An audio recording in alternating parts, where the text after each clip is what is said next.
다음은 최원열 의원님 질의해 주시기 바랍니다. 공정거래위원장님, 네. 규제개혁위원 하셨죠? 네, 했습니다. 그래서 규제에 관련된 질문을 몇 가지 하겠습니다. 지난 6월 달에 네이버의 창업자 이해진 회장이 중국에서는 한 달에 수조 원짜리 회사가 몇 개씩 나오는데 우리나라는 옛날 프레임으로 5조 10조 원이 되면 규제를 한다 이렇게 불평을 하니까 김상조 위원장께서 더 혁신을 하라 이렇게 강력하게 주문한 내용 아시죠? 이 기업 입장에서 보면 글로벌 환경에 맞지 않은 날긴 규제가 많다고 그렇게 불평을 하는데 우리 이 위원장님 어떻게 생각하세요? 규제개혁위원을 하신 입장에서 한번 말씀하시죠. 예, 일부 규제에 있어서는 그러니까 개선할 필요도 있고 그리고 또 하나는 실제로 필요한 규제도 있다고 생각을 합니다. 이게 문제는 우리나라는 기업의 규모가 커지면 거기에 대해 규제 받는 거 이거가 과연 이 시대에 합당한지에 대해서 지난번 인사청문회 때도 제가 질의를 한 내용인데요. 다음 PT. 우리나라 기업이 실제로 크냐 이걸 이제 그 분야의 세계 글로벌 1위 기업과 우리나라 기업의 비교를 해보면 삼성의 반도체하고 디스플레이 정도만 우리나라 기업이 크지 그 외에는 뭐 비교 자체가 잘 안 됩니다. 특히 네이버 같은 경우에는 구글의 매출액 기준으로 한 30분의 1 자산 규모로 보면 구글이 거의 뭐 여기도 뭐 30배 가까이 되고 있잖아요. 이렇게 뭐 세계적인 기준으로 보면 꽤 큰 기업도 아닌데 5조 10조라는 기준을 정해놓고 이게 행위 규제하는 게 과연 맞는 건지 다시 한번 말씀해 주실래요? 예, 지금 보여주신 거에 의하면은 한국 기업들이 글로벌 1위랑 비교했을 때 상대적으로 자산이나 매출이나 이런 쪽에선 작은 것 같습니다. 다만 저희들이 이제 기업 집단에 대해서 규제를 하는 이유 중에 하나는 대부분의 사업자나 소비자들이 한국 시장에 있는 이러한 기업 집단의 매출에 영향을 받습니다. 한국 시장 안에서의 시장 점유율을 보시면은 매우 높을 거라고 생각을 합니다. 그렇기 네, 때문에 영향이 있습니다. 있는데 예. 아까 오전에 여러 의원님들 지적하셨지만 5조를 정해놓고 일감 몰아주기 규제를 하잖아요. 그럼 4조 9천억 이하는 또 규제를 안 하죠. 거기서 사실 현실적인 피해는 더 많이 나타납니다. 그러니까 이런 너무나 인위적인 어떤 기준을 정해놓고 규제를 하다 보면 규제의 사각지대가 또 생길 수도 있는 거고 또 실효성의 의문도 많이 생기잖아요. 그러니까 실질적으로 규제의 효과가 나타날 수 있는 기준이 뭔지를 정교하게 한번 좀 검토해 주셨으면 해요. 예, 의원님 의견에 동의를 합니다. 저희들이 5조 10조로 정했기 때문에 그 이하의 기업들에 있어서는 오히려 소비자들이나 사업자들에게 폐해를 끼치는 행위가 더 일어날 수도 있습니다. 예. 글로벌 1위 기업들이 지금 한국에 와서 또 사업을 하고 있잖아요.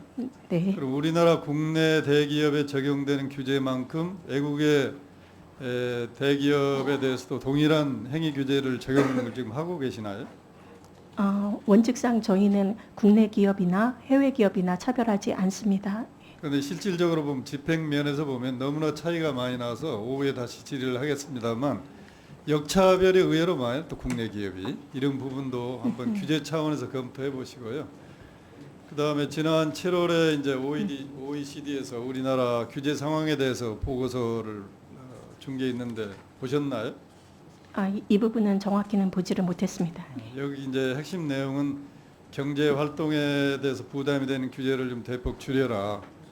규제 개혁 진행 사항을 면밀히 모니터링하는 게 좋겠다. 이런 내용들을 발표를 했거든요. 그래서 저희 의원실에서 우리 공정위에 이런 보고서에 대해서 공정위 입장에서 어떤 대응을 하고 계시는지 질의를 한 적이 있는데 공정위 답이 뭐라고 그러냐면 OECD 구조개혁 보고서는 기재부 소관이기 때문에 우리는 알지 못한다 이렇게 답이 왔어요. 너무나 무책임한 답인데 우리 이 원장님 입장에서 이 보고서에 대해서 한 말씀 하시죠. 예. 좀 전에 말씀하신 의원님께 낸 공정위의 답변은 저희가 문제가 있는 것 같습니다. 저희는 혁신 성장을 통해서 그리고 경쟁을 통해 가지고 우리 경제의 성장을 위해서 일하는 기관이기 때문에 당연히 이러한 보고서에 대해서 공정위도 알고 있어야 되고 그 대응 방안이나 개선 방안을 고민을 해야 된다고 생각을 합니다. 제가 생각에는 공정위가 지켜야 할 두 가지 원칙이 있다면 하나는 경쟁 촉진이고 또 하나는 소비자 후생 증진 아니겠습니까? 네, 맞지요? 네 맞습니다. 공정위가 추구하는 공식 네네. 목표가. 그럼 이 두 가지 목표 충족에 저해되는 그런 규제가 있다면 그런 건 좀 적극적으로 검토를 해야 되지 않겠습니까? 예, 그렇습니다. 그리고 현재 공정위가 자율규제, 자율준수 프로그램도 운영하고 계시잖아요. 네, 제가 지난 그 인사청문회 때도 말씀드렸듯이 이제 상법상의 개정안으로 올라가 있는 뭐 다중대표 소송제라든지 전자투표제라든지 또 이 집중투표제 같은 제도를 상법에 도입하지 않더라도 기업이 자율적으로 도입한 기업에 대해서는 이 행위 규제를 적극적으로 면해줘서 스스로 도입하게 하는 그런 방안, 또 우리 위원장님이 상당히 적극적으로 검토할 만한 가치가 있다고 좀 전에 말씀하신 다중투표제나 뭐 이런 거는 아니지만 CP가 컴플라이언스 프로그램이 도입되는 기업들에 대해서 어떤 식으로 인센티브를 줄지 아니면 이런 상생협약이라든가 동반 성장이라든가 이런 거에 좀 더 포커스를 맞춘 기업들에 있어서 인센티브를 주는 방안을 고민을 하고 있습니다. 이를 통해 가지고 저희가 추구하는 바는 공정 경제가 조금 더 확산되는 그런 문화를 만들고 싶은 게 저희 공정위의 또 하나의 목표라고 생각을 합니다.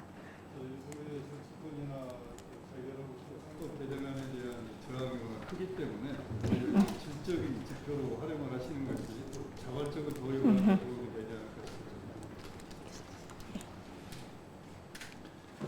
다음은 최은열 의원님 질의해 주시기 바랍니다. 본질 이전에 의사진행 발언 잠깐. 네. 저 공정거래위원장님 이제 부임하신 지 한 달 되셨잖아요.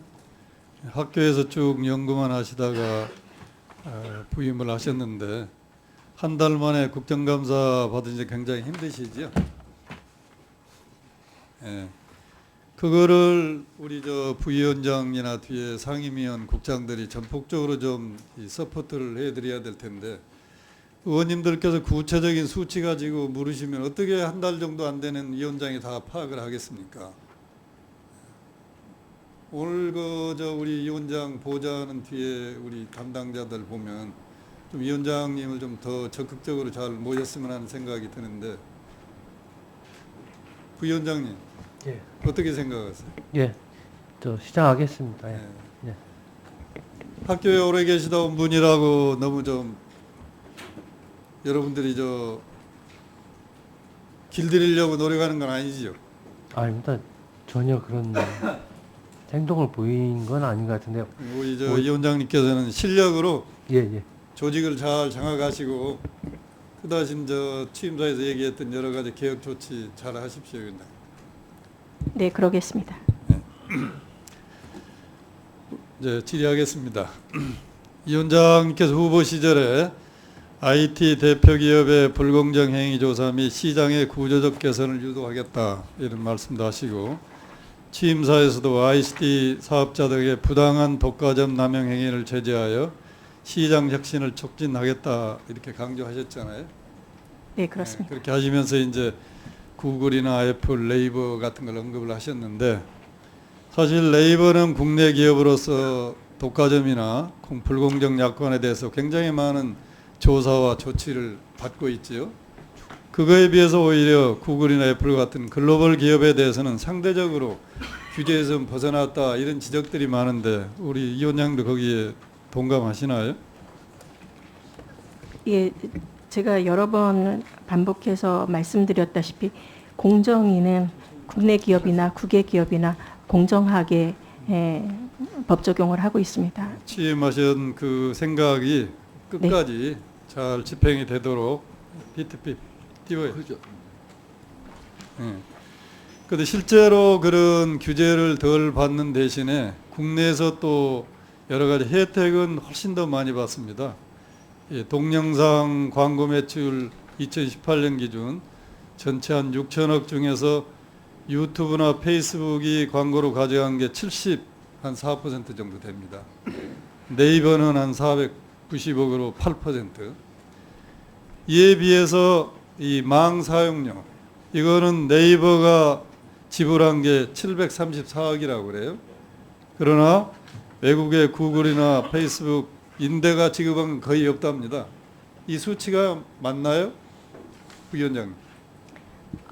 솔직히 말씀드려서 저 수치에 대한 정확성은 제가 우리 부위원장께서 답해 보시죠. 모르겠습니다. 저희도 이 수치까지는 정확한 수치까지는 파악은 안 하고 있는데요. 우리 방에서 확인한 거니까 사실 예, 예. 맞겠죠. 예, 예, 그럼 이거 알겠습니다. 보고 어떤 걸 느끼셨어요? 일단 그런 차원의 어떤 문제가 있는 거는 저희도 인식을 하고 있고요. 그래서 요거를 어떻게 접근해야 되는지 이런 거 고민하고 있습니다. 그러니까 국내 기업에서 특혜줘도 안 되죠. 예, 예, 맞습니다. 그렇다고 또 국내 기업들이 부당하게 취급당해도 안 되지 않겠습니까? 네, 맞습니다. 공정 우리 위원장님 뜻이 국내 기업, 국제 기업 차별 없이 공정하게 하시겠다 그러니까 앞으로 큰 기대를 해보겠습니다. 이에 비해서 이제 외국 같은 데서는 그 다음 거요. 굉장히 철저하게 조사를 한 것 같아요. 구글이나 아마존, 페이스북, 애플이 미국 내에서 조사받는 것 보면요, 살벌할 정도로 강력하게 조사를 받고 있습니다. 이런 걸 참고하셔서 앞으로 좀 불공정 행위가 나타나지 않도록 처리해 주셨으면 합니다. 그다음에 과징금 문제에 대해서 잠깐 말씀을 드리겠는데요. 아주 오전에 우리 유이동 의원님께서 이제 지적을 하셔서 지적하지 않으신 부분에 대해서만 제가 좀 지적을 하겠습니다. 이 과징금 부과 방법에 대해서도 여러 가지 좀 논란이 많지요. 지금은 어떤 기준에 의해서 부과하시나요? 예, 저희가 과징금 부과의 경우 먼저 위법한 행위가 발생을 했는가, 그리고 위법한 행위의 중요도가 어느 정도인가, 이걸 먼저 결정을 한 다음에 위법한 경우가 발생을 하면 그 다음에 감경 사유와 가중 사유를 갖다가 저희가 보고 있습니다. 부과할 때 이제 관련 뭐 매출액 네네. 그걸 기준으로 많이 하지 않아요? 네네, 그렇습니다. 그거에 대해서 부당하다고 SK로부터 지금 법원에 항소심을 신청한 게 있죠. 네, 그런 걸로 들었습니다. 네. 예. 그러니까 이 관련 매출액에 대해서 또 다른 방법으로 뭐 평균 매출액으로 하자 이렇게 의견들도 있고 한데 이 부과 방법에 대한 논란도 굉장히 많은 것 같아요. 그래서 아마 공정위에서도 지난 5월 달에 한국법제연구원에 연구를 의뢰하셨죠. 네네. 부과 그렇습니다. 방법에 대해서 제안을 한 두 가지 했던데 어떤 건가요? 그 부분 이때 담당 네, 국장이 빨리 자료를 드리고 답하시도록 하세요.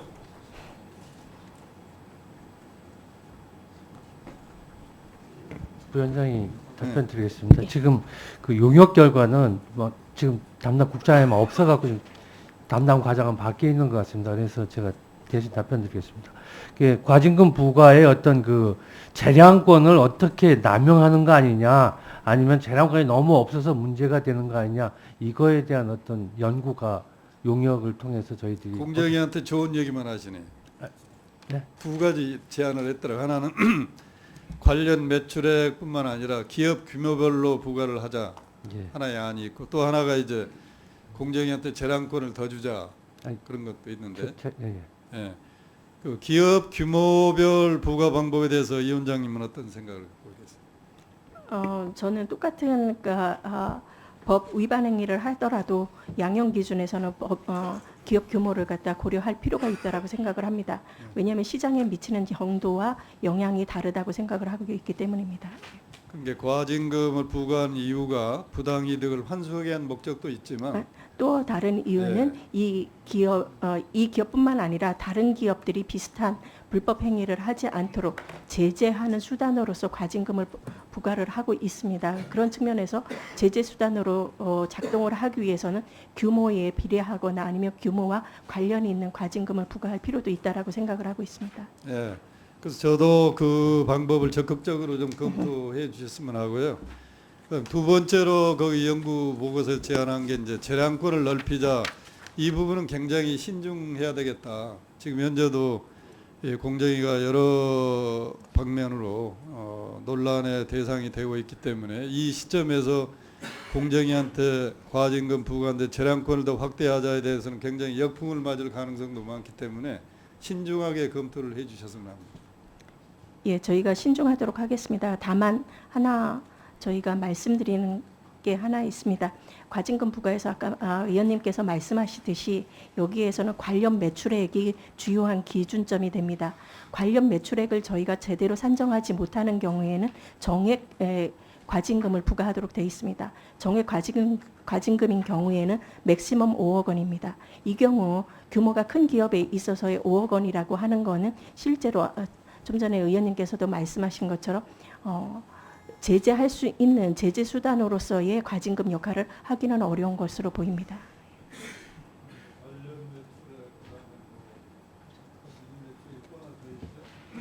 평균 매출액입니까?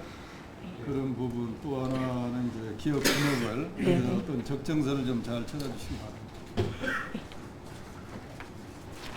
바랍니다. 소비자 원장님, 네, 모처럼 국회에 오셔서 능력을 좀 발휘하고 싶으실 텐데 질문이 별로 없어서 아닙니다. 섭섭하셨죠? 괜찮습니다. 아닙니다. 괜찮습니다. 10월 2일이 무슨 날인가요? 노인의 날로 알고 있습니다. 네, 노인의 날이죠. 네. 그래서 10월 달이 노인의 날이고 또 연세 드신 그 소비자 대책을 좀 특별히 강구해야 될 필요가 있어서 몇 가지 질의를 하겠습니다. 네, 소비자원에 접수된 그 상담 건수 보면 전체적으로 한 71만 건 2018년에 그래서 2015년부터 18년 사이에 한 80% 정도 증가했습니다만 60세 이상의 소비자 상담 건수는 129% 이렇게 증가한 걸로 나오네요. 언택트 디바이드 현상이라는 말 들어보셨어요? 네, 좀 알고 설명해 있습니다. 네. 그 디지털 기술이 늘어나면서 비대면 그 서비스가 그 증가하면서 이 디지털 환경에 익숙하지 않은 소비자들을 지칭하고 특히 최근에는 고령층에서 두드러지게 나타나는 걸로 알고 그런 있습니다. 현상이 네, 있잖아요. 네. 예. 우리 저 원장님도 음식점이나 마트에 가셔가지고 무인기 한번 사용해 보셨어요? 네. 불편 못 느끼셨나요? 이제 자주 가는 곳은 익숙한데요. 그렇지 않은 곳은 좀 그 낯설죠. 저도 미국에 네. 출장 중에 한번 맥도날드 가가지고 한번 사보려고 결국 포기했어요. 네. 예, 그만큼 어렵더라고요. 그래서 이런 부분도 또 이제 고령 소비자의 비대면 거래 상담 건수 보니까 전체 상담 건수 건수가 한 110% 늘어난 반면에 60세 이상이 비대면 거래 상담 건수가 270% 정도 이렇게 늘어나는데요. 앞으로 우리 소비자원이 중심이 돼가지고 이런 나이 드신 분들의 어떤 이 디지털 시대에 어떻게 적응할 것에 대한 구체적인 대책을 좀 수립하고 계십니까? 사실 제일 큰 문제는 이 디지털 디바이드 현상 때문에 소비자 선택권을 고령 소비자들이 제한받을 수 있다는 거를 인지를 하고요. 앞으로 비대면 거래 고령 소비자 문제점에 대해서 연구를 하고 또 교육 체계, 노인 교육 체계에도 이 부분을 강조해서 넣을 계획입니다. 그 교육 체계 얘기하신 제가 생각하기에는 좀 지자체하고 협업을 하셔서 그 노인분들에 대한 교육을 좀 프로그램을 마련하셔서 실시하시는 게 어떨까 싶어요. 네, 알겠습니다. 예. 그다음에 이 분쟁조정위원회 실효성에 대해서 한두 가지 좀 여쭤보겠습니다. 연평균 몇 건 정도가 불성립되고 있죠? 제가 건수는 정확하게 기억을 하지 못하고 있습니다만은 거의 한 30% 정도는 불성립되고 있는 걸로 알고 있습니다. 30%요? 네, 제가 가지고 있는 자료는 그 다음으로 넘겨봐. 연평균 500건 정도가 불성립되는데 90% 이상이 이제 이유가 불성립 이유가 주로 어디서 발생하나요? 사업자가 거부해버리면 조정 그걸로 결정을 끝나잖아요. 거부한 겁니다. 분쟁 조정의 방법이 한 당사자가 거부해버리면 더 이상 할 방법이 없는데 이걸 어떻게 하지요? 계속 이런 식으로 쳇바퀴 돌듯이 돌아갈 텐데. 네, 지금 현재로서는 사실 그 사업자를 만나서 간담회를 통해서 실제 이 조정 결정이 성립이 되도록 저희가 촉구를 하는 그게 하도록 다른 여- 수단이 없죠. 소송 지원 제도 활성화 방안이 하나 있을 수 소송지원 제도를 하기 위해서 있겠습니다. 변호사도 좀 고용하고 계시던데 네. 그것도 한계일 것 같아요. 근본적인 대책은 안 되고. 네, 그렇습니다. 그래서 근본적인 대책을 한번 수립해 보세요. 원장님이 오셨으니까. 네, 알겠습니다. 다음은 해외 리콜 그 문제에 대해서 한두 가지 여쭤보겠습니다. 최근 소비자들이 온라인 해외 쇼핑 직구가 굉장히 늘고 있지요. 네. 연평균 얼마 정도 늘고 있나요? 해외 리콜 수를 말씀하시는 아니 건가요? 해외 직구. 해외 직구요. 예. 구체적인 숫자는 제가 지금 머릿속에 30% 없습니다. 이상 지금 증가하고 있더라고요. 네. 근데 또 리콜도 굉장히 횟수가 많아지고 그럼 해외에서 리콜이 발생할 경우에 그 결정이 우리나라에 자동적으로 영향을 미치게 됩니까? 어떻게 됩니까? 영향을 미친다고 생각합니다. 자동적으로 작동해요, 국내에서도. 저희가 리콜 정보를 수집을 해서요. 즉시 저희 자체 내에 있는 위해 정보 시스템에 올리고 그리고 그 제품이 시중에 유통되지 않도록 차단을 하고 있습니다. 우리가 어떤 액션을 취해야 작동이 되는 거죠. 자동적으로 그렇습니다. 되는 게 아니고. 네. 그러면 소비자원 시간은 단독으로 어떻게 확인을 쓰실 했잖아요. 건가요? 지금 국편하고 그리고 식약처하고 MOU를 맺고 긴밀히 그 협조를 하고 있습니다. 최은열 의원님 시간은 어떻게 쓰실 겁니까? 예, 그 미리 말씀을 해주시면 좋겠습니다. 현재 우리 소비자원이 할 수 있는 거는 리콜이 해외에서 발생하면 15일 이내에 해당 정보를 게시하는 것으로 끝내는 것 같습니다. 게시를 하고요. 조금 전에 말씀드린 대로 그 통신 판매 중개업자, 그다음에 유통업자, TV 홈쇼핑 업자들을 대상으로 저희가 각각 정례 협의체를 갖고 있습니다. 사업자 정례 협의체. 이들을 통해서 실제 유통을 차단을 하고 있고요. 그 이후에 유통 차단한 이후에 3개월마다 분기별로 재유통이 되고 있는지를 점검을 하고 있습니다. 거기에 한 단계 더 나아가서 관계 부처하고 즉각적인 어떤 협의를 통해서 국내 소비자들이 피해를 보지 않을 수 있도록 국내에서 리콜이 바로 들어가야 되지 않을까 생각하는데 네, 그거는 그런 어떤 시스템도 좀 마련해 보시죠. 네, 알겠습니다. 그리고 오전에 이제 다른 의원님들 질의하시는 과정에서 이 보험 관련돼 가지고 질의가 있었습니다만 유사 홈쇼핑과 케이블 TV를 통해서 굉장히 다양한 사은품으로 고객을 이제 유도하면서 보험 이렇게 가입하고 하는데 이때 소비자 보호 문제는 발생하지 않나요? 소비자한테 뭐 한 3만 원 이상 상품권을 주니까 소비자가 보호를 받을 것 같지만 실질적으로 보면 피해를 볼 수도 있을 것 같아요. 아까 이제 그 말씀을 들으면서 네. 일종의 약간은 이게 부당한 유인이 될 수도 있겠다 이런 생각을 했습니다. 그 부분도 아주 좀 세밀하게 한번 짚어보시고 네, 저희가 연구하도록 이 하겠습니다. 분야에서 소비자 피해가 발생하지 않을지 한번 검토하셔서 다음에 저희 방에 한번 자료를 제출해 주셨습니다. 네, 알겠습니다. 이상입니다.